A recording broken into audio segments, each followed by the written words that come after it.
Now to Russia, where the approval ratings of Vladimir Putin are slipping, and some people are daring to speak out about the problems ordinary Russians are facing, such as internet restrictions, higher taxes, a struggling economy.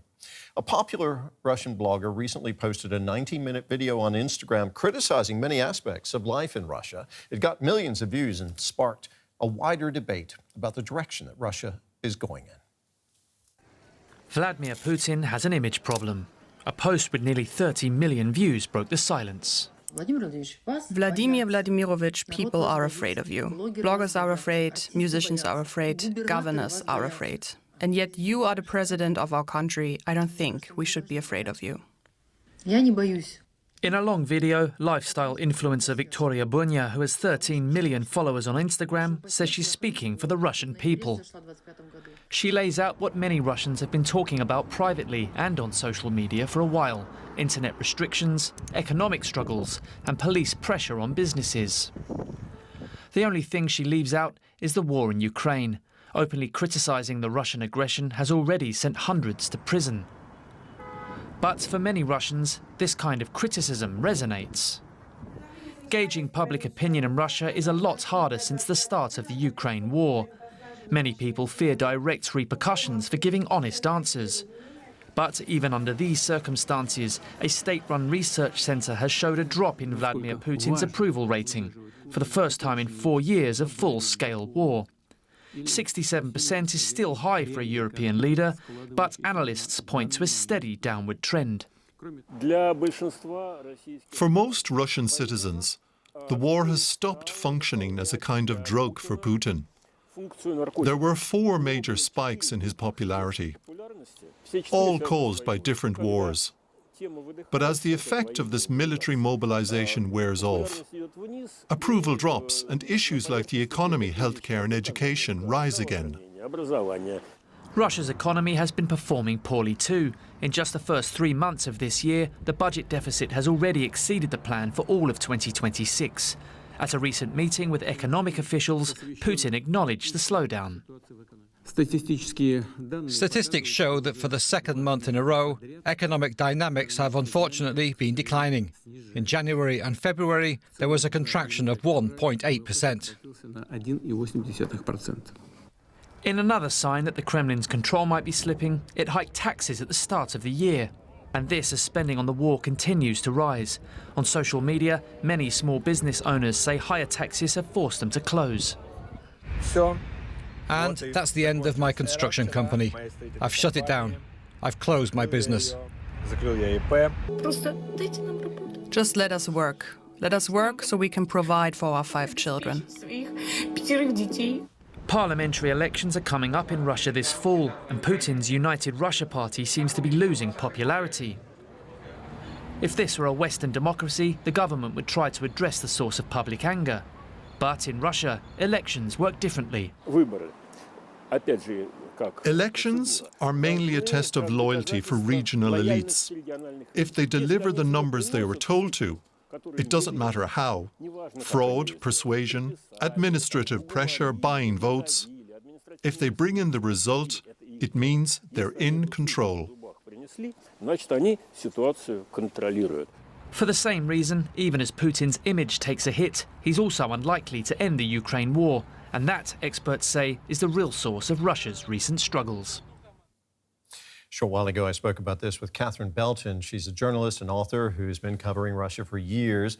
In a recent piece for the Washington Post, she explained how the mood in Russia has turned bleak. I asked her what indications there are for that and what it means for President Putin. Well, I'm afraid now because the war is now entering its 5th year, people are starting to see no end in sight. There haven't been any negotiations with Donald Trump's administration now for months because the US is so distracted with the war in Iran. And also the economy is really turning sour and sanctions are really starting to bite. It's been a very gradual build-up, but we see kind of the impact now, and it's very real on businesses. They're struggling to make payments. There is actually a build-up of non-payments across the economy now of $100 billion dollars or more. People can't pay their bills. Sort of people in Moscow have told us that the shopping malls are emptying out, restaurants are closing. Overall, there's just a real depression.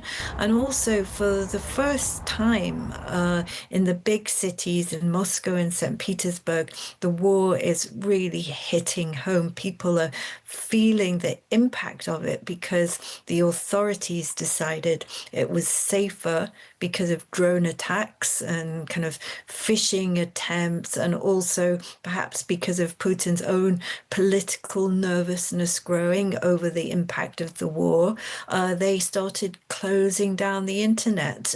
People are really struggling to access online social media. They're used to living in a highly digitalized society, and now they can't access the internet, and it's like being thrown back to the Stone Age. One of the Muscovites we spoke to said it's like living behind the digital Iron Curtain. So people are starting to feel like this repressive atmosphere very strongly. That's quite a picture of how people are becoming very frustrated in the country. Is there any indication, though, that Vladimir Putin is worried about public discontent?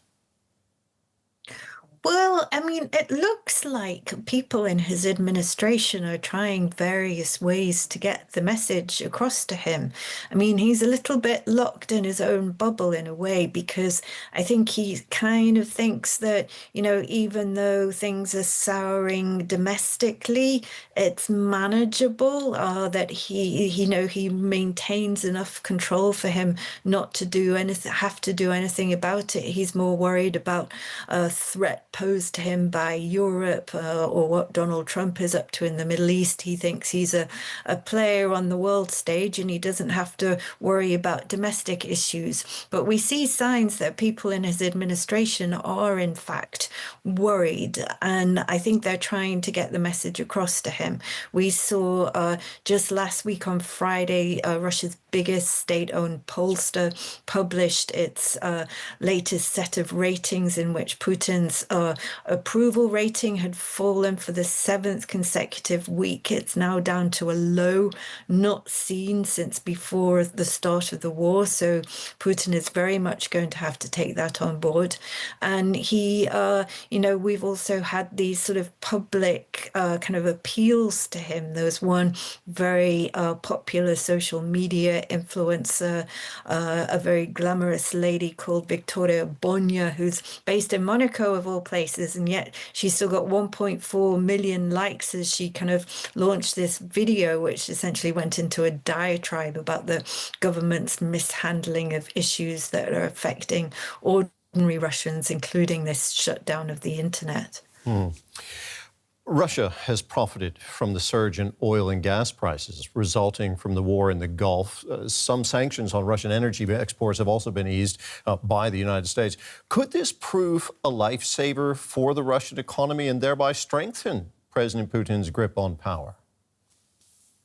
Well, yes. I mean, it's very ironic because right at the moment when the sanctions were really starting to hit home, like I mentioned, it's been a very gradual build-up, but the economy now is really feeling the impact because inflation soared. The central bank had to yank up interest rates to over 20% to try and cool down the economy and rein in inflation.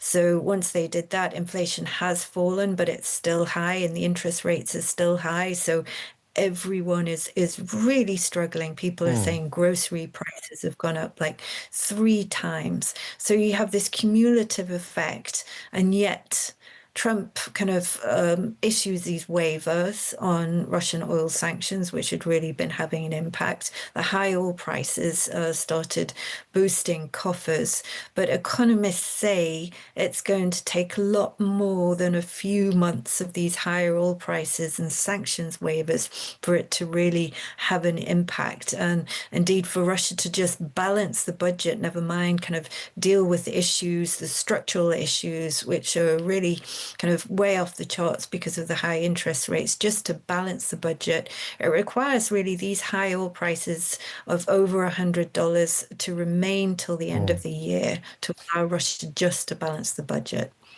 And we should also mention that that Ukraine's deep strikes into Russia onto its oil processing facilities has really limited Russia's ability to refine oil.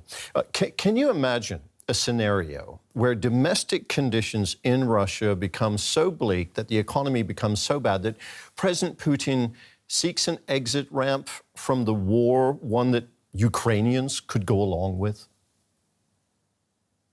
You know, it's still tough to imagine because, Putin, as I mentioned, is still locked in this cocoon where he thinks of himself as a player on the international stage. And perhaps he quite rightly believes that the Russians are well used to sort of grinning and bearing it, that they're a lot more resilient than our populations. And indeed, the levers he has at his control to kind of maintain power over society are many. The FSB is everywhere, is able to arrest critics at whim.